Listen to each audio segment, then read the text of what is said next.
사순절 5번째 화요일, 겸손하신 하나님의 자비. 이사야 55장 8절에서 13절, 시편 19편 7절에서 14절. 이상주의를 말할 수 있고 심지어 느낄 수 있어도 삶으로 옮길 수는 없다.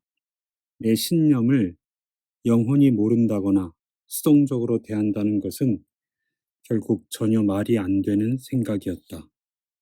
설령 내 철학이 옳다 해도 어떻게 주도권이 내 쪽에 있을 수 있겠는가? 지금에서야 비로소 떠오른 비유로 보자면 정반대다. 즉, 셰익스피어와 햄릿이 행여 만난다면 주도권은 셰익스피어 쪽에 있을 수밖에 없다. 햄릿은 아무것도 주도할 수 없다. 내가 생각한 절대적 영혼은 종교가 말하는 신과 여전히 어딘가 달랐을 것이다. 정말 중요한 문제는 아직 나오지 않았다. 정말 두려운 것은 당신이 내가 말하는 영혼이나 그런 신만이라도 진지하게 믿는다면 상황이 완전히 달라진다는 것이다. 에스겔이 환상으로 본 죽음의 골짜기에서 마른 뼈가 일어나 서로 맞춰지듯이 내 머릿속에 품었던 철학 원리도 이제 일어나 수위를 벗었다. 살아나서 우뚝 선 것이다. 철학 놀이는 더 이상 허용되지 않았다. 다시 말하지만 내가 생각한 영혼은 대중의 종교의 신과는 여전히 어딘가 달랐을 수 있다. 내가 대적하던 그분의 말씀을 거두셨고 내 주장은 한없이 시시해졌다.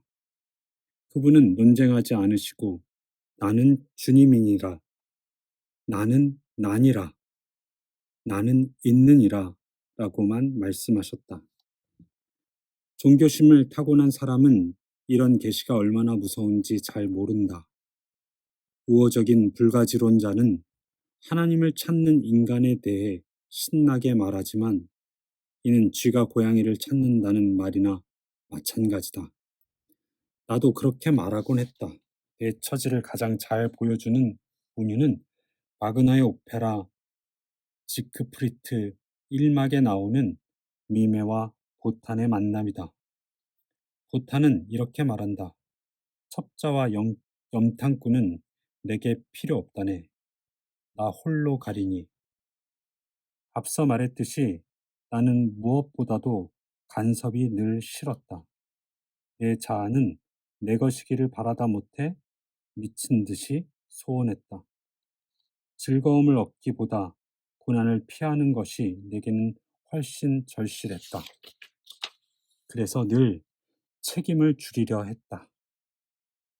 초자연 세계도 처음에는 내게 소량의 밀주였으나 차차 주정뱅이에게 그리하듯 구토를 일으켰다. 내 철학대로 살려는 근래의 시도조차도 알고 보니 은근히 온갖 유보의 조항에 감싸여 있었다. 덕이 나의 이상이었지만 그것 때문에 내가 참을 수 없는 고통을 감수하는 일은 결코 없음을 잘 알았다. 합리적 선을 그은 것이었다. 그런데 이제 이상이 명령으로 바뀌었다. 피할 여지가 있을 것인가? 틀림없이 하나님은 본질상 이성 자체였다. 하지만 내 편의를 봐주신다는 의미에서 합리적이기도 하실까? 그런 확신은 털끝만큼도 없었다. 어둠 속에서 무조건 도약하는 철저한 항복만이 요구될 뿐이다. 흥정의 여지가 없는 실제가 내 앞에 버티고 있었다. 심지어 전부가 아니라면 아무것도 아닌 거야 라는 요구도 아니었다. 그 단계는 버스 안에서 갑옷을 벗어 눈사람이 녹아내리던 그때에 이미 지나간 것 같다. 이제는 전부만 요구하고 있었다. 매그덜린의 그 방에 밤마다 홀로 있던 내 모습을 상상해보라. 그즈음 나는 일을 하다가 단 1초라도 생각이 벗어나면 예외 없이 그분이 막무가내로 접근해 오시는 듯한 기분을 느꼈다. 내가 그토록 피하려고 했던 그분 말이다. 그토록 두려워하던 것이 마침내 나를 덮어 덮쳐왔다.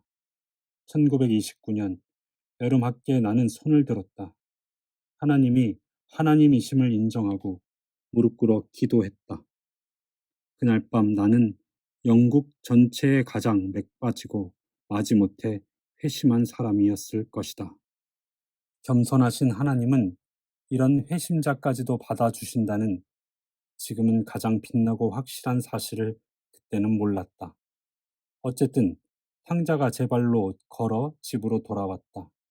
하지만 싫다고 발길질하고 몸부림치며 피할 기회를 찾아 사방을 두리번거리던 탕자에게도 사랑으로 문을 활짝 열어주시는 분, 그분을 제대로 경배할 수 있는 사람이 있을까? 사람을 강권해서 안으로 들인다라는 표현을 악인들이 하도 오용해서 우리는 기피하지만 제대로 이해한다면 그 말에는 하나님의 깊은 자비가 담겨 있다. 하나님의 엄하심이 사람의 관대함보다 더 자비롭고 그분의 강권하심 덕분에 우리는 해방된다. 예기치 못한 기쁨, 체크메이트 중에서